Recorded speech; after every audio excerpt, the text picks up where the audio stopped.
उन्हाळ्याची चाहूल सुरू झाली आहे. थंड थंड तर काहीतरी पाहिजे. दूध कस्टर्ड बनवलं आहे. खूप सोपी रेसिपी आहे. दूध गरम करायला ठेवलं मी 1 लिटर. थोड्याशा दुधात मी कस्टर्ड पावडर 3 ते 4 चमचे मिक्स करून घेतले. दुधाला चांगली उकळी आल्यानंतर मी साखर त्यामध्ये ॲड करून घेतली आवडीनुसार.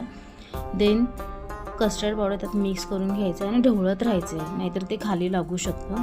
ढवळून झाल्यानंतर त्याला थोडासा घटसरपणा येईल. गॅस बंद करा. कस्टर्ड फ्रीजमध्ये ठेवा. जेव्हा तुम्हाला हवं तेव्हा फ्रूट्स टाकून ते एन्जॉय करा. जर तुम्हाला ही माझी छान रेसिपी आवडली असेल तर नक्की लाईक करा, चॅनलला सबस्क्राईब करा. Thank you so much.